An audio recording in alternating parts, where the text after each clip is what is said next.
Uncertainty has a way of doing two things.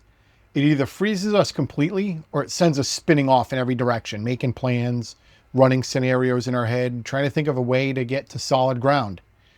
Either way, we're left exhausted and neither one's working. What if the answer isn't more clarity, but a different guide? You see, uncertainty is probably one of the most fear-producing experiences there is, right? Not because something bad has happened, it's because we just don't know what's going to happen next. We can't see what's coming. So fear rushes in. And again, most of us will respond by either freezing or over planning, one or the other. And neither one of us gives us what we need. So this week, our theme is called God's Guidance Through Uncertainty. It's just a way to reframe how we're looking at these uncertain times that we may be experiencing. And let's be honest, there's a lot of uncertainty going on in the world right now. So I'm sure there's a lot of folks out there. I know in any given day, a certain period of time, I'm going to be uncertain of what's coming next. And so going back to what I was talking about a couple minutes ago, right? A couple seconds ago, what about if we're not seeking more clarity, but just someone else to guide us through it? And this is kind of where that trust in God comes into play, right? Realizing that maybe we don't need to know the whole picture. Maybe we don't need to know how everything's going to unfold. And I don't think God ever promised that, right? I don't think he ever told us, hey, you're going to know every step of the way. You're going to always know what's coming next. He didn't, but he did say he'd be with us and he'd send us a guide, and he has. So over this week, there's going to be a few points that we're going to reiterate as we go through the scripture, as we go through our Lectio Divinas on Monday, Wednesday, and Friday. You're going to notice a few points that are going to come up. One is that it's our desire to kind of always know the outcome, to be in control of the outcome, to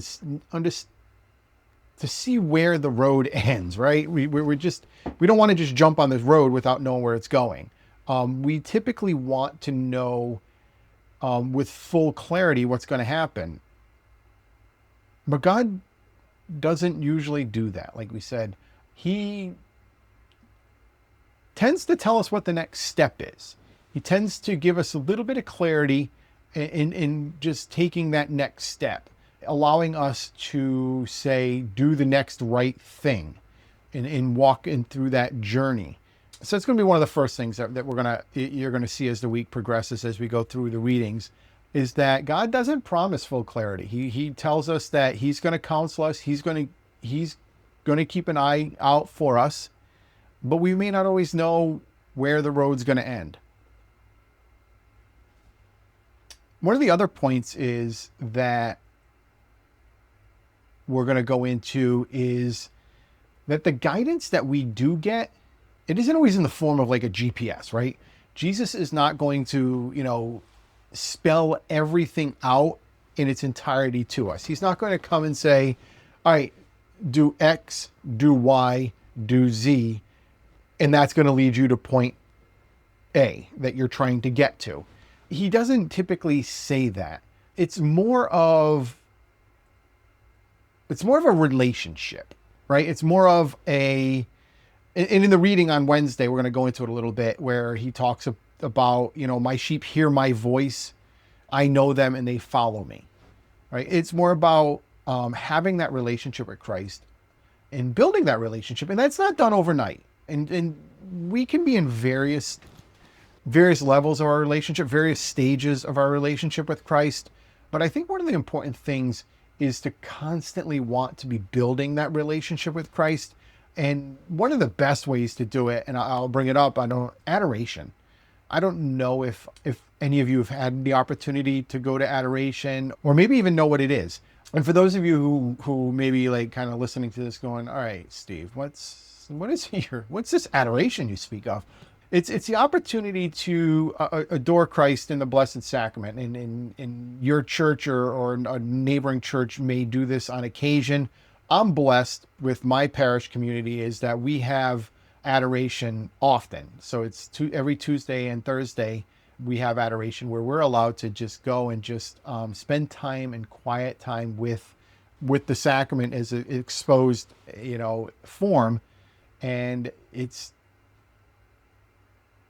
adoration's just a wonderful thing, right? I actually have a chapel near my house, near where I work as well, that has adoration every day, Monday through Friday, from the times of, I believe it's like 7 in the morning to 5 in the afternoon. So I often go there on my lunch break.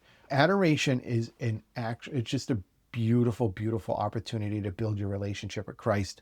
Because as we talk about in the Lectio Divina episodes, when we do the Lectio Divina, when we take that time, when we're entering in that contemplative state where we're just doing everything we can to kind of quiet our minds, adoration is another beautiful opportunity to do that, where you just can sit there in silence and listen for God, listen for Christ to speak to you.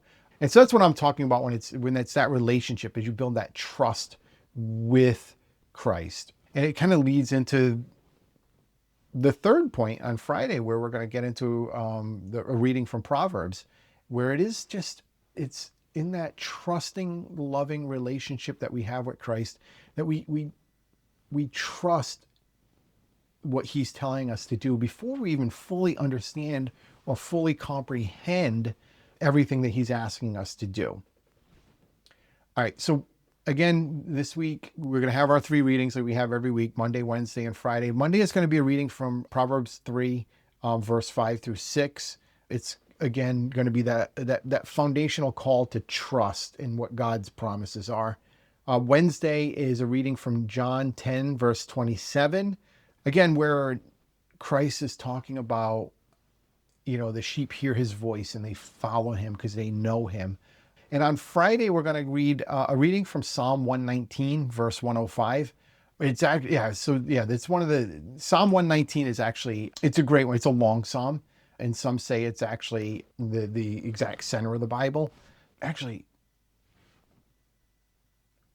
I'm going to have to double check on that one, because I may be confusing Psalm 118 and 119, but either way, they're both very close. But I may be confusing the 118, 119. I'm going to do a little research. I'll put in the comments on this video, the clarity on that one. So our weekly practice here, as we round things out, like we know, this is our 4th week with Held, and each week we'll have an episode like this where we talk about the foundation for the week, the weekly theme, and some of the lessons that we're going to kind of see throughout the readings of the week. If you have the book, you'll have 7 readings here for the YouTube series, and for the podcast, we're only going to be doing Monday, Wednesday, and Friday readings.